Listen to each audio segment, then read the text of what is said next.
Well, hey there, I'm Emma from English. Today I've got 10 phrasal verbs that I want to share and practice with you. They are going to help you in general conversations that we all seem to be having at the moment relating to the pandemic. So the phrasal verbs we're practicing today are going to be useful in lots of different situations, not just conversations about the pandemic. They're phrasal verbs about health, illness, financial or money problems, and the way that we offer help and support to each other. There are lots of interesting ways to expand your vocabulary in this lesson, and it will certainly help you to understand more native speakers when you're listening to podcasts or the TV, and it will definitely help you to speak more fluently about these things yourself. So let's dive in.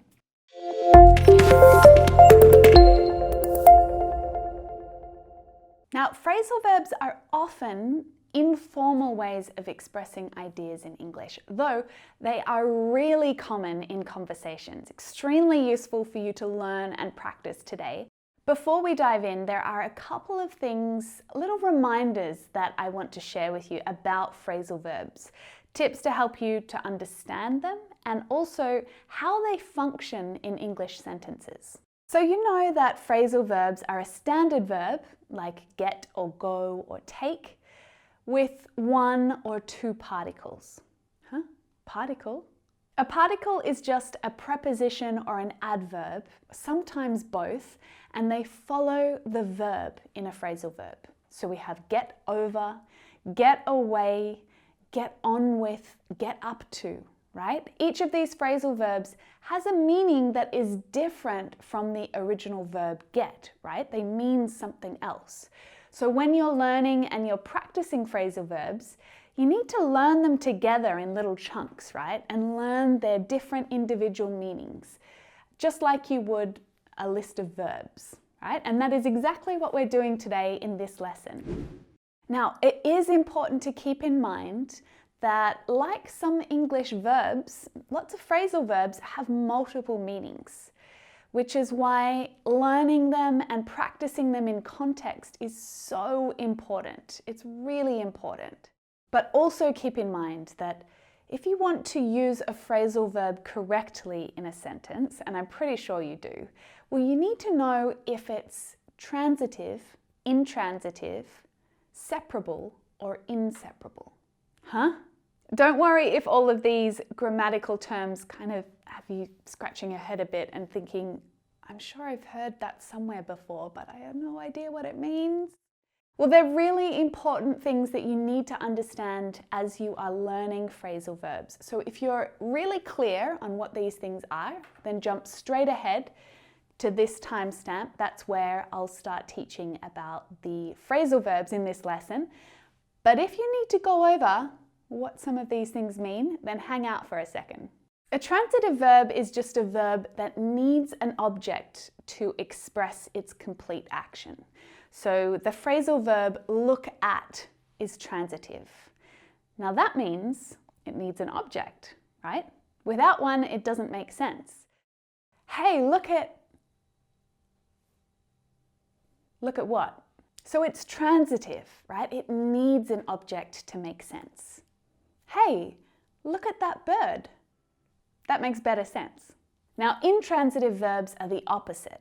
They don't need an object to express their complete action or their thought, right? What time did you get up is a good example. So get up on its own expresses a complete thought or idea without needing the object.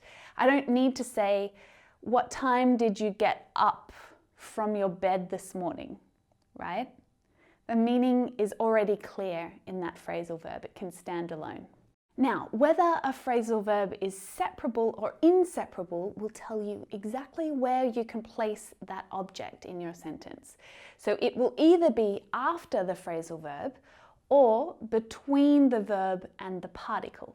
So the phrasal verb look at is inseparable. So the object must come after the particle. You can't separate the phrasal verb.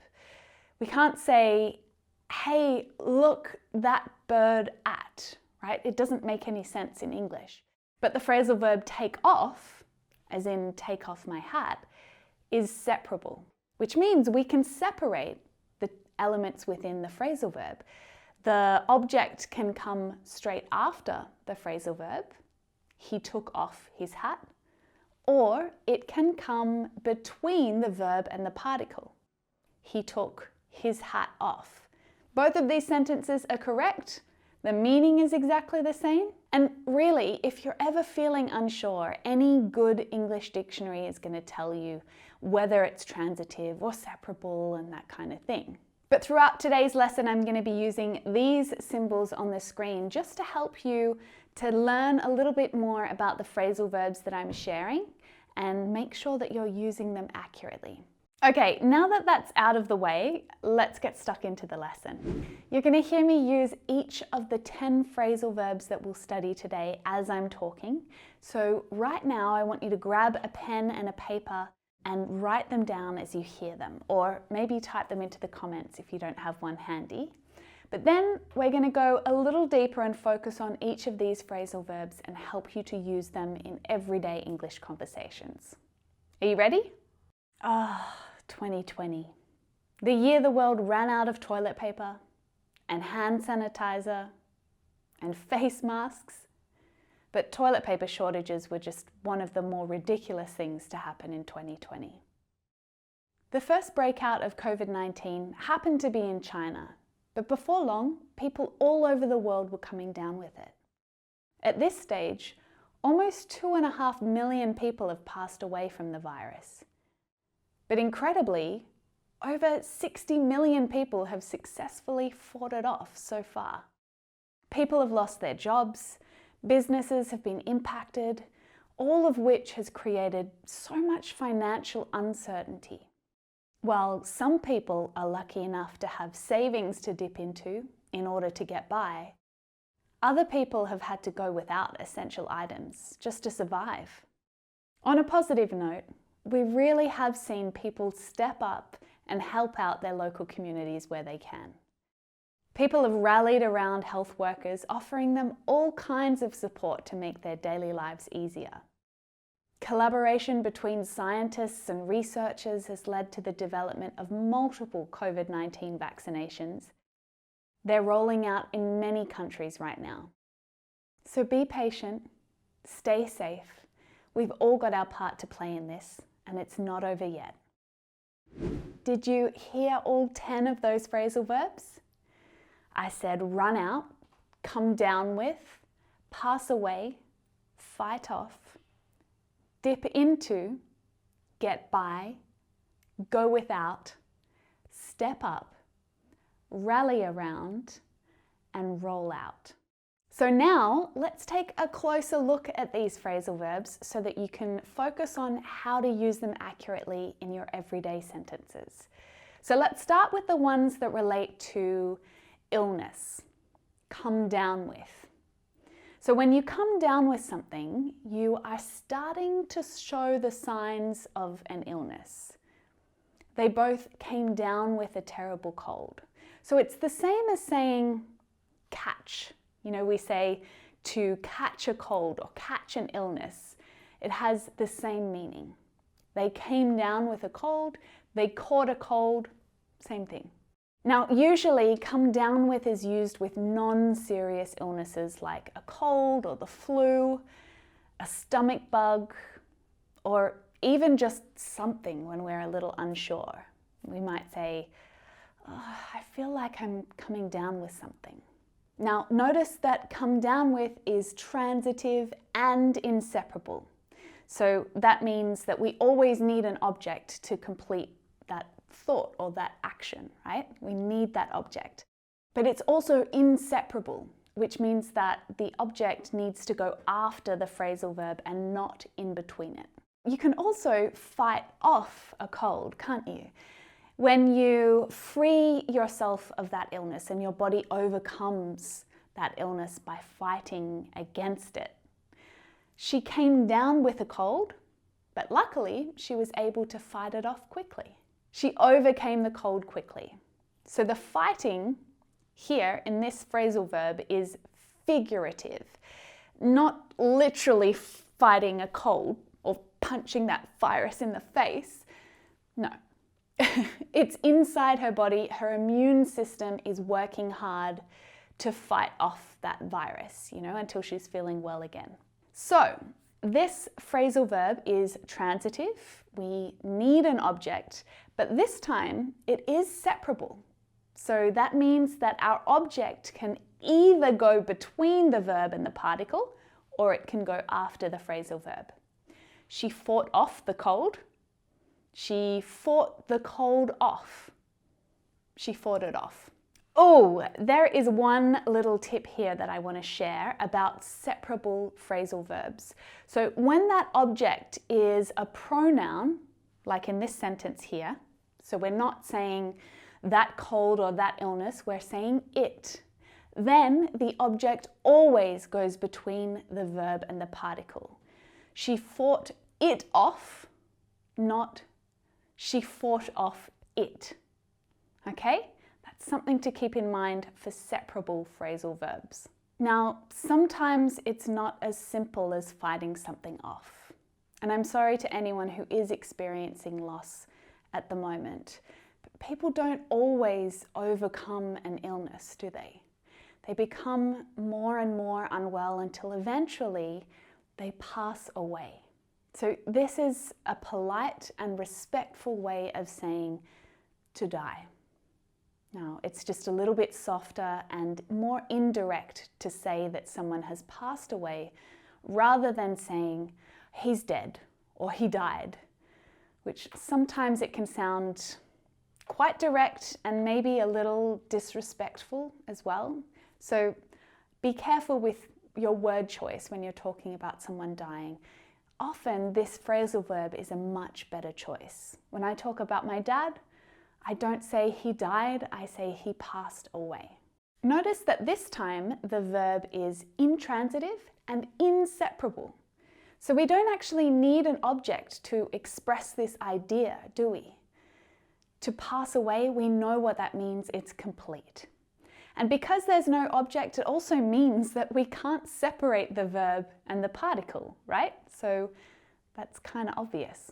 Okay, so let's move along a little and talk about some phrasal verbs that relate to money and finance, because this year has definitely seen a lot of disruption for many of us. Maybe your job has been affected, or the local businesses around you have been struggling throughout the pandemic. Well, let's talk about it. Check out this phrasal verb here, to dip into. If you dip into something, you are spending some of your money, but usually it's money that you are saving for a specific purpose. They have dipped into their savings to pay for their renovation. Now, interestingly, the object of this phrasal verb always describes a sum of money. So it's a specific noun. It could be savings or a pension or a retirement fund, for example. You get the idea. It's a specific type of noun that you would dip into. Now, maybe you've heard this phrasal verb in a line from a really famous Beatles song.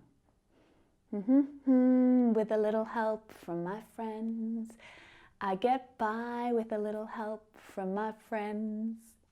Get by means to manage to live or to do a particular task using just the money or the knowledge that you have at that time and nothing else. Even though Tim has been without work for 6 months, they've been getting by. They don't have as much money as they usually do, but they manage to live with what they have. They don't need anything else to survive. They're getting by. But if you go without, that means that you're living without the things that you need or you'd like to have. If you think about the storms in Texas a couple of days ago, people have been going without power for 5 days or more. There was no power. They just had to find a way to live without that power. They went without power for 5 days. I'm sure you can think of a time when you went without something for a little while. Did you go without sugar? Did you go without a break Did you go without?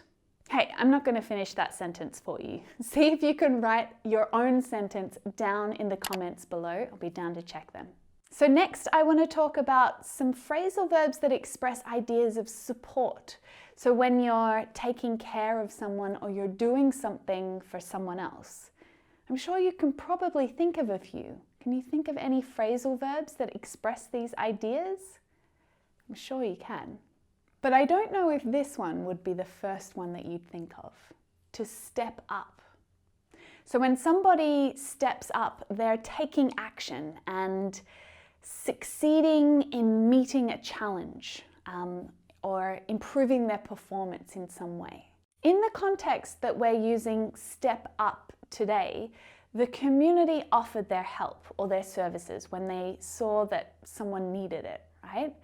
We have really seen people step up and help out their local communities.